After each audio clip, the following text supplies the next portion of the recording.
आज आपल्याला मामांनी पंच महाभूतावर मामांनी कशी आपली निरंकुश सत्ता चालविली.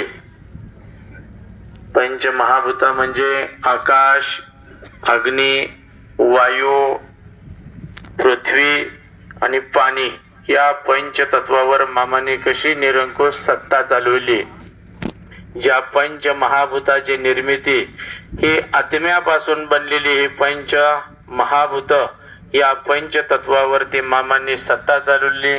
त्यातलं पहिलं जे तत्व आहे ते म्हणजे आकाश हे तत्व आहे. आकाश या तत्वावरती मामांनी सत्ता कशी चालवली तर मामा हयात असताना मामांचं हे भ्रमण सुरूच होतं. आज या गावाला उद्या त्या गावाला भ्रमण करत असताना लोक कल्याणाची ही अखंड वाहणारी गंगा आज इथं तर उद्या तिथं असं मामांचं हे कार्य सुरू होतं. आणि असं कार्य सुरू असताना जेव्हा मामांना गुरु करण्यासाठी आकाशवाणी झाली होती की बाळू तू स्वतःच्या देहाला गुरु करून घे, लोक संग्रह कर, अन्नदान कर, पांडुरंग सप्ताह कर, त्या बिगर तुला तुझ्या तपश्चर्येचे फळ मिळणार नाही. मग तेव्हा मामाने आपल्या देहाला परमहंस सद्गुरू मुळे महाराजांना म्हणजे दत्तात्रयाचा 13वा अवतार असणारे परमहंस सद्गुरू मुळे महाराजांना मामांनी आपल्या देहाला गुरु करून घेतलं. मग तेव्हापासून मामांनी जशी आकाशवाणी झाली त्याप्रमाणे मामानं दरवर्षी पांडुरंगाचा अखंड हरिनाम सप्ताह मामांनी सुरू केला. जसं आता आपल्या प्रत्येक गावामध्ये आपण दरवर्षी वर्षातून एकदा पांडुरंगाचा अखंड हरिनाम सप्ताह आपण भरवतो करतो, तसं मामांनी सुद्धा आपल्या मेंढरामध्ये मेंढवाड्यावरती मेंढरांच्या तळावरती मामांनी 1932 साली पहिला मामांनी पांडुरंगाचा अखंड हरिनाम सप्ताह मामांनी सुरू केला. त्या पहिल्या सप्त्यासाठी मामांनी गाव निवडलं ते म्हणजे मेतके गाव. आणि मेतके गावामध्ये मामांनी पहिला अखंड हरिनाम सप्ताह बळवंत पाटील यांच्या शेतामध्ये चिकोत्रा नदीच्या काठावरती मामांनी जागा निवडली. आणि असा आकाड तोंडी दिवस होतं. म्हणजे काही दिवसांना आता उन्हाळा संपणार आणि पावसाळ्याची सुरुवात होणार. अशा आकाड तोंडी दिवसामध्ये मामानं पांडुरंगाचा अखंड हरिनाम सप्ताह पहिला सप्ताह मामांनी भरवायचं नियोजन केलं. त्यावेळेस मामानं आपल्या मनातली इच्छा संपूर्ण मेतके गावचे ग्रामस्थांच्या समोर मामांनी बोलून दाखवलं की मला पहिला अखंड हरिनाम सप्ताह भरवायचा म्हणतोय, तेही तुमच्या मेतके गावामध्ये. तेव्हा कुणाची काय आडकाठी असेल तर सांगा. तेव्हा संपूर्ण ग्रामस्थांनी मामांना त्या ठिकाणी सांगितलं, मामा पुण्याचं काम आहे, चांगलं काम आहे. तेव्हा आमच्या संपूर्ण मामा गावचा पाठिंबा आहे तुमच्या या सप्त्यासाठी. तेव्हा आम्ही मामा आमच्या पद्धतीनं घडेल तेवढी आम्ही सेवा करू, सहकार्य करू. आणि मग मामांनी पहिल्या सप्त्याचं आयोजन नियोजन करत असताना संपूर्ण मेतके ग्रामस्थांचे मामांनी विचार मामांनी घेतले आणि सर्वांच्या एकत्र विचारांना मामानं त्या ठिकाणी पहिल्या सप्त्याचे मामानं नियोजन सुरू केलं. नियोजन मामा सुरू त्या ठिकाणी सप्त्याचं लावत असताना संपूर्ण मेतके गावच्या लोकांनी मामांपुढे एक आपली इच्छा प्रगट केली की मामा तुम्ही पहिला पांडुरंगाचा सप्ताह भरवताय तेही आमच्या मेतके या गावी चिकोत्रा नदीच्या काठावरती बळवंत पाटील यांच्या शेतामध्ये. तेव्हा मामा आमची एक इच्छा आहे, तुमच्या या पहिल्या सप्त्याची सांगता नारायण बुवा गोंधळी पट्टण कडोलीचे त्यांच्या कीर्तनानं काल्याच्या कीर्तनानं पहिल्या आपल्या सप्त्याची सांगता व्हावी. कारण नारायण बुवा गोंधळी हे कोल्हापूर जिल्ह्यामध्ये तेव्हा कीर्तनातील महामेरू होते. कीर्तन केसरी म्हणून त्यांची ख्याती होती. अध्यात्माचं गाढ ज्ञान त्यांच्याकडे होतं. ज्ञानाच्या बाबतीत त्यांचा हात कोण धरत नव्हतं, एवढं गाढ ज्ञान त्यांच्याकडे अध्यात्माचं असल्यामुळं कीर्तन केसरी म्हणून त्या भागामध्ये त्यांची ओळख होती नारायण बुवा गोंधळी. आणि संपूर्ण मेतके गावातील लोकांनी मामांना सांगितलेले, मामा आपल्या पहिल्या सप्त्यामध्ये नारायण बुवा गोंधळी यांच्या कीर्तनानं काल्याच्या कीर्तनानं सप्त्याची सांगता व्हावी. मामांनी सांगितलं तुम्ही बहुसंख्य लोक एकत्र येऊन जेव्हा तुम्ही विचार करता त्या विचारामध्ये मीही सामील असेल. कारण ज्या वेळेस कुठलाही गावामध्ये एखादा चांगला निर्णय एखादं चांगलं काम करायचं म्हटलं तर संपूर्ण गाव ज्यावेळेस एकत्र येतं विचारानं, संपूर्ण गाव विचार एकत्र येऊन करतं तेव्हा त्यामध्ये देव सुद्धा सामील असतो. बहुसंख्य लोकांमध्ये देवही सामील असतो. तसं मामाने सांगितलं तुम्ही जसं म्हणाल त्याप्रमाणे मीही सामील आहे. आणि हे सर्वांनी मामांपुढे बोलून दाखवलं. आणि काल्याच्या कीर्तनाची सेवा नारायण बुवा गोंधळींना द्यायची होती पट्टणकडोलीचे. त्यावेळेस मामांनी सांगितलं की नारायण बुवा गोंधळीच्या घरी जावा आणि नारायण बुवा गोंधळीला तेवढा माझा सांगोवा द्या की देव मामांनी पहिला सप्ताह भरवलेला आहे त्या सप्त्यामध्ये काल्याच्या कीर्तनाची सेवा ही तुमची व्हावी हा माझा सांगोवा तेवढा नारायण बुवा गोंधळींना द्या. त्यावेळेस काही स्थानिक ग्रामस्थ मेतके गावचे आणि काही मामांचे सेवेकरी बैलगाडी घेऊन नारायण बुवा गोंधळीच्या घरी गेले आणि नारायण बुवा गोंधळींना सांगण्यात आलं देवादिदेव महादेव सद्गुरु संत बळू मामांनी आमच्या मेतके गावामध्ये पहिल्या सप्त्याची अखंड हरिनाम सप्त्याची सुरुवात केलेली आणि त्या सप्त्यामध्ये तुमच्या काल्याच्या कीर्तनानं पहिल्या सप्त्याची सांगता व्हावी अशी मामांची इच्छा आणि आमची इच्छा आहे. त्यावेळेस नारायण बुवा गोंधळींना मामांचा सांगोवा मामाचं नाव ऐकल्यानंतर खूप आनंद वाटला. कारण कित्येक वर्षापासून नारायण बुवा गोंधळी सतत मामांचं स्मरण करत होतं, आठवण करत होतं. मामांना भेटण्यासाठी कित्येक वर्षापासून त्यांची धडपड चालू होती, परंतु प्रत्यक्ष मामांना पाहण्याचा योग मात्र जुळून आलेला नव्हता.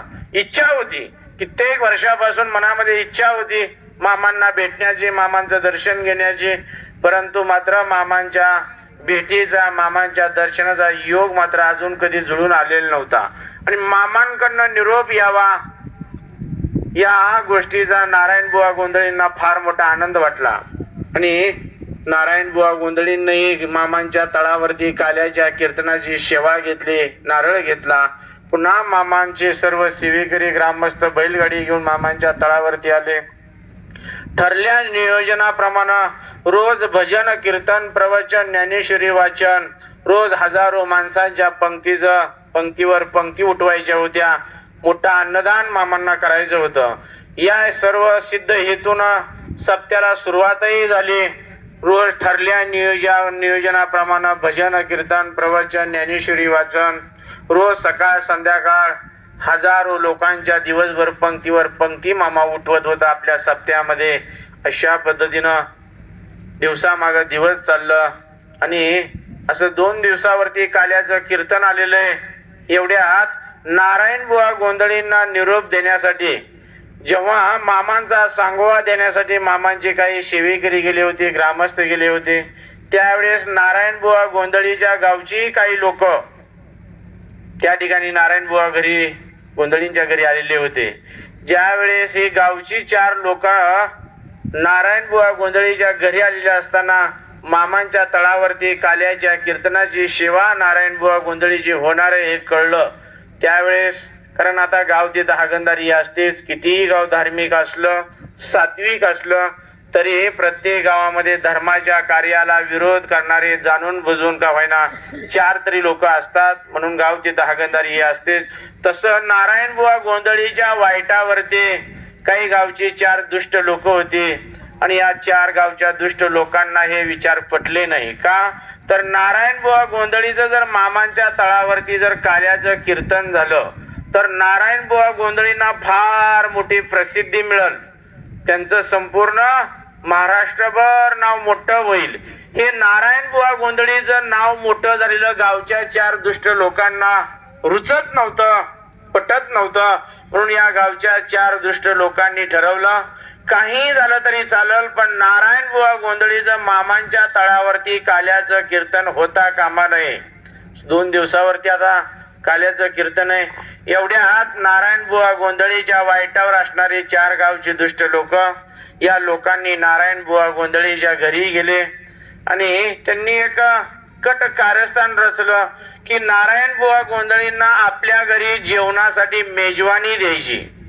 जेवण्यासाठी बोलवायचं आणि जेवणामधून पेयामधून त्यांना शेंदूर घालायचा, जेणेकरून त्यांच्या अन्नामध्ये आपण जर शेंदूर घातला, पेयामध्ये शेंदूर घातला आणि ते पेय किंवा अन्न जर त्यांच्या पोटामध्ये गेलं तर त्यांचा आवाज बसल. आता शेंद्राना आवाज लगेच बसतो आणि मग आवाज बसल्यानंतर नारायण बुवा गोंधळी कसं बरं कीर्तन करतील. अशा पद्धतीनं गावच्या 4 दुष्ट लोकांनी नारायण बुवा गोंधळीचा आवाज बसवण्यासाठी ही युक्ती लढवली आणि 4 गावचे दुष्ट लोक नारायण बुवा गोंधळीच्या घरी आले. नारायण बुवा गोंधळींना नमस्कार घातला आणि सांगितलं, महाराज तुमचं एवढं संपूर्ण कोल्हापूर जिल्ह्यामध्ये नाव मोठं आहे, मग आमच्यासारख्या गरीबाच्या घरी तुमचं, आमच्या गरीबाच्या घराला तुमचं पाऊल लागावं अशी इच्छा आहे. आमच्या गरीबाच्या घरचं 4 घास तुम्ही अन्न खावे अशी आमची इच्छा आहे. आता नारायण बुवा गोंधळीला त्यांच्या मनातलं कट कारस्थान हे कपट काही कळलं नाही आणि नारायण बुवा गोंधळी म्हटले, बाबा आजपर्यंत तुमच्या दाराहून एवढ्या वेळेस आलो गेलो पण कधी तुम्ही मला चहा पिण्यासाठी बोलवलं नाही आणि आज स्वतःहून घरी आलेले आहेत, तेव्हा तुमच्या जेवणाचं आमंत्रण मी स्वीकारतो. अशा पद्धतीनं नारायण बुवा गोंधळी जेवण करण्यासाठी येतो म्हटले, मेजवानीसाठी. झालं, या 4 दुष्ट लोकांनी एकाच्या घरी स्वयंपाक बनवला. बनवलेल्या स्वयंपाकामध्ये शेंदूर घातला आणि आता आल्या आल्या नारायण बुवा गोंधळीचा अगोदर घरामध्ये पाटावरती पाय पुजायचं, पायावरती पाणी घालायचं, पंचारती ताटानं ववळायचं आणि मग नारायण बुवा गोंधळींना आल्या आल्या अगोदर चहा द्यायचा. त्या उकळत्या चहामध्ये शेंदूर घालायचा आणि शेंदूर घातलेला उकळता चहा नारायण बुवा गोंधळींना प्यायला द्यायचा. त्यानंतर जेवणामध्ये आपण अन्नामध्ये शेंदूर घातलेला आहे, हे जेवण नारायण बुवा गोंधळींना द्यायचं, म्हणजे त्यांच्या चहाच्या पेयातूनही त्यांच्या पोटामध्ये शेंदूर जाईल नरड्यातून आणि जेवणाच्या त्या अन्नातूनही शेंदूर जाईल, त्यामुळं त्यांचा आवाज बसल. अशा पद्धतीनं नारायण बुवा गोंधळीची वाट बघत होते. इकडे अन्न शिजवून तयार आहे, शिजवलेल्या अन्नामध्ये शेंदूर घातलेला आहे. एवढ्यात नारायण बुवा गोंधळी आले. आल्याबरोबर घरामध्ये अतिथी देवो भव या म्हणीप्रमाणे नारायण बुवा गोंधळींना समोर पाट ठेवला, पाटावरती पाय ठेवून उभा राहायला सांगितलं आणि त्या 4 दुष्ट लोकांनी नारायण बुवा गोंधळीच्या पायावरती पाणी घातलं, पायाला हळद कुंकू लावून पुजलं, पंचारती ताटानं ववाळलं, गोड असा गुळाचा खडाही तोंडामध्ये दिला, गुळासारखं गोडही तोंड केलं. वरून फक्त गोडवा होता, मात्र आतमध्ये कपट होतं या 4 दुष्ट लोकांच्या. आणि अशा पद्धतीनं नारायण बुवा गोंधळीचं पाद्य पूजन करून त्यांना घरात घेण्यात आलं. घरामध्ये बैठक व्यवस्थेवरती बसवलं. एवढ्यात खळखळ उकळता चहा, इकडं त्या चहामध्ये शेंदूर घातलेला होता आणि असं शेंदूर घातलेला चहा उकळलेला प्रथम नारायण बुवा गोंधळींना प्यायला दिला. नारायण बुवा गोंधळी सात्विक वृत्तीचे होते, पांडुरंगाचे अनुयायी होते, वारकरी होते, कीर्तनकार होते. त्यांच्या मनात असलं काही आलं नाही आणि अशा पद्धतीनं नारायण बुवा गोंधळींना तो चहा पिले गेले. जसं चहा पित होते तसं त्या चहामध्ये जो शेंदूर घातला होता त्यामुळं थोड्याच वेळानं त्या ठिकाणी नरड्यामध्ये तडतड करायला जसा आपला घसा बसतो, त्यावेळेस कितीही आपण जोरानं खरडून बोलण्याचा प्रयत्न केला तरी स्पष्ट उच्चार बाहेर पडत नाहीत किंवा मोठा आवाज बाहेर येत नाही. अशा पद्धतीनं चहा पिल्यानंतर काही वेळानं नारायण बुवा गोंधळीच्या नरड्यामध्ये तडतड करायला, परंतु त्यांच्या काही मनीदेणी नव्हतं. त्यांना काही हे समजलं नाही की हे चहामध्ये शेंदूर घातलेला आहे, हे काही त्यांना कळलं नाही. चहा पिऊन झाल्यानंतर थोड्याच वेळानं जे अन्न शिजवलं होतं त्या अन्नामध्ये शेंदूर घातलेला होता. असं शेंदूर घातलेलं अन्न, शिजवलेलं अन्न ताट भरलं आणि नारायण बुवा गोंधळींच्या समोर ते जेवणाचं ताट ठेवलं. नारायण बुवा गोंधळीने आपल्या भोळ्या भक्ती भावावरती त्यांनी ते मेजवानी झालेलं ताट, जेवणाचं ताट समोर मांडून ठेवलेलं. त्यांनाही त्या ठिकाणी जेवण केलं. जेवण केलं. आता चहामधूनही शेंदूर गेला ना अन्नामधूनही शेंदूर गेला आणि जेवण झालं. पाहुणचार सर्व त्या ठिकाणी केला गेला आणि नारायण बुवा गोंधळी पुन्हा आपल्या घरी निघून आले. घरी निघून आले तसं जसं जसं वेळ पुढे जाईल तसं तसं त्यांना नरड्यामध्ये तडतड करायला आणि तसा तसा आवाज खालावत चालला, बसत चालला. काही तासानच नारायण बुवा गोंधळीचा संपूर्ण आवाज बसला गेला. जसं आपला घसा बसल्यानंतर आवाज बसतो, अशा पद्धतीनं संपूर्ण नारायण बुवा गोंधळीचा काही तासामध्ये आवाज बसला. एवढ्यात मामांनी काही मेतके गावचे स्थानिक ग्रामस्थांनी एक सेवेकरी बैलगाडी घेऊन नारायण बुवा गोंधळींना उद्या काल्याचं कीर्तन आदल्या दिवशी तळावरती घेऊन येण्यासाठी बैलगाडी पाठवली होती. मामांचे सेवेकरी आणि मेतके गावचे ग्रामस्थ आले. दारामध्ये बैलगाडी सोडली. नारायण बुवा गोंधळीच्या घरात जाऊन सर्वांनी नारायण बुवा गोंधळीचं दर्शन घेतलं. दर्शन घेऊन झालं, रामराम श्यामश्याम झाला. एवढ्यात ते मेतके गावचे ग्रामस्थ मामाचा सेवेकरी म्हटले, नारायण महाराज, उद्या तुमचं काल्याचं कीर्तन आहे, पण मामांनी आदल्या दिवशी तुम्हाला तळावरती मुक्कामासाठी बोलवले, तेव्हा तुम्हाला नेण्यासाठी आम्ही बैलगाडी घेऊन आलोय. तेव्हा महाराज चला म्हटले, बैलगाडीमध्ये बसा आणि मामांच्या तळावर चला. नारायण बुवा गोंधळी यांनी हे ऐकलं. मामांच्या सेवेकऱ्याच्या तोंडचं त्यावेळी त्यांच्या डोळ्यातून टपटप अश्रू येत होतं. का तर आवाज बसला होता. कुण्या वैऱ्यानं घात केला होता, त्यामुळं आवाज बसला होता. नारायण बुवा गोंधळींना स्पष्ट उच्चार मुखातून बाहेर पडत नव्हतं. तसंच कसं तरी सांगितलं, म्हटले माझा आवाज बसलेला आहे आणि बसलेल्या आवाजामध्ये कीर्तन करणं माझ्याकडून शक्य होणार नाही. तेव्हा माझा मामांना सांगू द्या की माझी तब्येत बरोबर नाही, माझा आवाज बसलेला आहे आणि या अवस्थेत माझ्याकडून कीर्तन होणं शक्य नाही. असं नारायण बुवा गोंधळी डोळ्यात पाणी आणून जड अंतकरणानं सेवा तर करण्याची खूप इच्छा होती, पण नाईलाजाला होता. कुण्या वैऱ्यानं घात केलेला, आवाज बसलेला. त्यामुळं मामाजी सेवेकरी सुद्धा फार हुशार होता. जसं म्हटलं जातं गुरुपेक्षा त्याला हुशार असतो, तसं मामांचा जो सेवक होता तो हुशार होता. त्या सेवकानं सांगितलं, म्हटले महाराज तुम्ही फक्त म्हणले बैलगाडीमध्ये बसाने मामांच्या तळावर यायचं, आमच्यासोबत काम करा. कीर्तन करून घ्यायचं तुमच्याकडून की न घ्यायचं ते मामा ठरवतील. कारण मामांच्या सेवेकऱ्यांना माहिती होतं मामा काहीही करू शकतात, अशक्य गोष्टही मामा शक्य करून धावत्यात, करू शकतात. कारण मामांकडे ते सामर्थ्य होतं, अधिकार होता. म्हणून मामाचा सेवेकरी नम्रपणाने म्हटला, महाराज तुम्ही फक्त बैलगाडीमध्ये बसा आणि आमच्यासोबत मामांच्या तळावरती यायचं काम करा. कीर्तन तुमच्याकडून करून घ्यायचं की न घ्यायचं ते मामा ठरवतील, फक्त आमच्यासोबत तळावरती यायचं काम करा. नारायण बुवा गोंधळी पुन्हा दुबार म्हणत होतं, अरे स्पष्ट उच्चार माझ्या मुखातून बाहेर पडना, आवाज बसलेला आहे, गेलेला आहे आणि या अवस्थेत मी कसं कीर्तन करणार? मी मामाला कुठल्या तोंडानं उत्तर देऊ, काय सांगू? तेव्हा माझ्याकडून कीर्तन करणं शक्य नाही, जमणार नाही, होणार नाही. तेव्हा मामाच्या सेवेकरीने आग्रह केला, तुम्ही फक्त बैलगाडीमध्ये बसा आणि आमच्यासोबत म्हणले मामांच्या तळावर चला. नारायण बुवा गोंधळी जड अंतकरणानं मामांच्या सेवेकऱ्या समवेत त्या बैलगाडीमध्ये बसला आणि मामांच्या तळावरती बैलगाडी घेऊन नारायण बुवा गोंधळी गाडीत बसून आले. आल्यानंतर नारायण बुवा गोंधळी मामांना या अगोदर कधी पाहिलं नव्हतं. मामा कसे दिसतात, मामांचं वर्णन कसं आहे हे काहीही माहिती नव्हतं. पण मामा असं तंबूच्या समोर घोंगडं टाकून बसलेलं होतं. मामांच्या दर्शनासाठी लोकांची अशी रांग लागलेली होती आणि मग त्यांना कळालं तंबू समोर बसलेले जे घोंगड्यावर आहेत ते मामा असले पाहिजे, की ज्यांचं दर्शन घेतात लोक, रांग लागलेले, आपणही रांगेला लागावं आणि मामांचं दर्शन घ्यावं. आता प्रथमच मामांना पाहत होते, याच्या अगोदर कधी पाहिलेलं नव्हतं. फक्त मामांची कीर्ती आपल्या स्वकानानं ऐकून होते, मामांची महती. पण मात्र समोरासमोर मामांना पाहण्याचा योग मात्र पहिल्यांदा झालेला होता.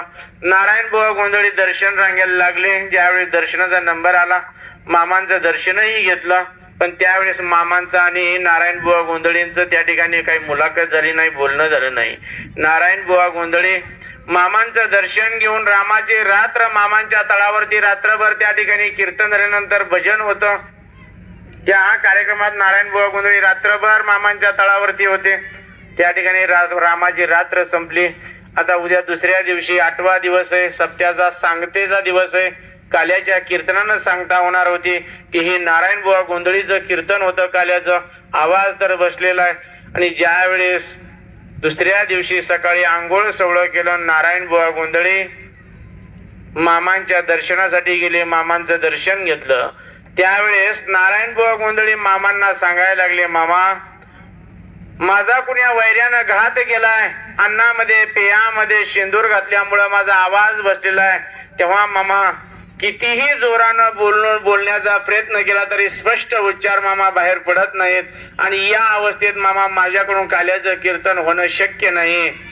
तेव्हा मामा म्हटले, नारायणा तू म्हणले फक्त गळ्यात विना घाल आणि नारदाच्या गादीवर म्हणले घोंगड्यावरती कीर्तनासाठी उभार म्हटले. कीर्तन करून घ्यायचं की न घ्यायचं तो माझा पांडुरंग देव ठरवल. एवढं मामा बोललं. आणि काही वेळानं काल्याच्या कीर्तनाला सुरुवात होणार. एवढ्यात मामांनी तिथं जे काही वारकरी होते टाळकरी होते त्या सर्वांना सांगितलं, म्हणले पंचपदीला सुरुवात करा. तर काल्याचं कीर्तन आणि काल्याच्या कीर्तनासाठी टाळकरी मंडळी वारकरी मंडळी उभारले. पंचपदीला सुरुवात झाली.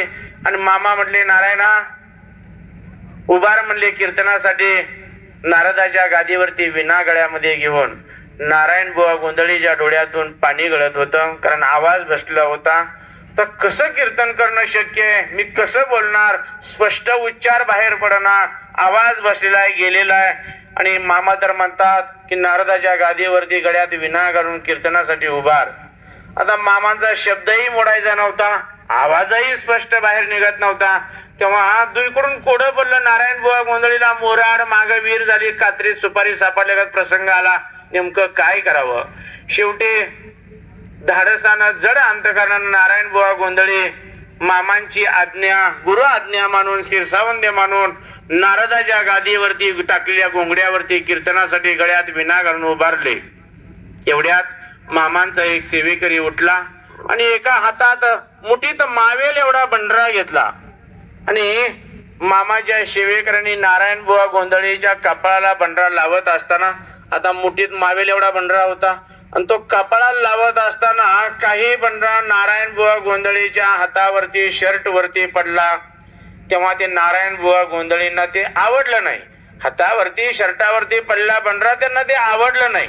त्यामुळं नारायण बुवा गोंधळी शर्ट वरती आणि हातावरती पडलेला बंडरा ते हात झटकत होते, शर्ट झटकत होते. आणि हे दृश्य मामा समोरून पाहत होतं की माझा बंडरा नारायणाच्या हातावरती शर्टावरती पडलेला झटकतोय. कारण मामाचा बंडरा झटकणं म्हणजे तिथं कायम दोष राहणार. आणि जो मामाच्या बंडऱ्यानं नाहून निघतो त्याची ईड, त्याच्या पाठीमागची इडापिडा नष्ट होते. मामाच्या बंडऱ्यानं नाहून निघणं म्हणजे आपली संपूर्ण इडापिडा नष्ट करून घेतल्याप्रमाणे एवढा मामांचा संजीवनी बंडरा आहे. जसं आपण एखाद्या तीर्थाच्या ठिकाणी नदीमध्ये पवित्र स्नान केल्यानंतर पाप नष्ट होतं, शरीरानं मनानं माणूस पवित्र होतो असं समजलं जातं तीर्थ स्नानानं. तसं मामांच्या बंड्यानं नाहून निघणं म्हणजे आतून बाहेरून माणूस पवित्र होतो. अशा पद्धतीनं मामांचा तो संजीवनी बंडरा. आणि नारायण बुवा गोंधळींना तर साधा हातावरती शर्टावरती पडलेला बंडरा हात झटकायला सुरुवात केली. मामा हे पाहत होता. मामांना राग आला आणि रागाच्या भरात मामा उठले. मामा म्हणले, काय रे नारायणा, अरे माझा बंडरा काय तुला चावतो काय रे म्हटले. मामा काय म्हटलं, नारायणा माझा बंडरा तुला काय चावतो काय म्हटले. एवढं मामा बोललं. मामांनी मग मात्र दोन हातात मावेल एवढा मामा बंडरा घ्यायचं, बचकत मावेल एवढा मामा बंडरा घ्यायचं आणि नारायण बुवा गोंधळीच्या डोक्यावरती मामा बंडरा टाकून जणू काय आपण एखाद्याला आंघोळ घालताना वरून तांब्यानं पाणी ओततो अशा पद्धतीनं बळू मामांनी बंडऱ्यांना आंघोळच घातली, नाहून काढलं. 3 वेळेस मामांनी दोन हातात मावेल एवढा बंडरा घेऊन संपूर्ण नारायण बुवा गोंधळीचं शरीर बंडऱ्यानं माकून काढलं, नाहून काढलं. आवाज बसलेला होता, पूर्ण आवाज गेलेला होता. पण मामांच्या बंडऱ्यानं जसं नाहून निघले नारायण बुवा गोंधळी, तसं एकाएकी गेलेला आवाज त्या ठिकाणी नारायण बुवा गोंधळींना मामांनी परत आवाज दिला. आणि एवढ्या स्पष्ट उच्चारामध्ये श्रवणीय असं सुमधुर असं सुश्राव्य असं नारायण बुवा गोंधळीच्या मुखातून त्या ठिकाणी कीर्तन सुरू झालं. ऐकणारे श्रोतेही मंत्रमुग्ध होऊन ऐकत होते. आणि नारायण बुवा गोंधळी खूप सुमधुर अशा श्रवणीय असं कीर्तन करत होते. कीर्तन संपलं.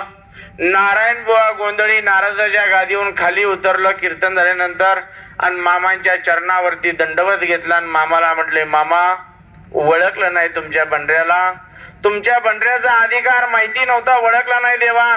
साधा हातावरती शर्ट वरती बंडरा पडला म्हणून मामा मी शर्ट हात झटकला, पण जेव्हा मामा तुम्ही मला संपूर्ण बंडऱ्यानं माखून काढलं, नाहून काढलं, त्याच वेळेस गेलेला आवाज माझा एकाएकी परत आला आणि हे श्रवणीय असं कीर्तन मामा माझ्या मुखातून मामा तुम्ही करून घेतलं. मामा तुमचे उपकार मी कधीच मामा विसरू शकत नाही आणि माझ्याकडून फिटणारही नाही.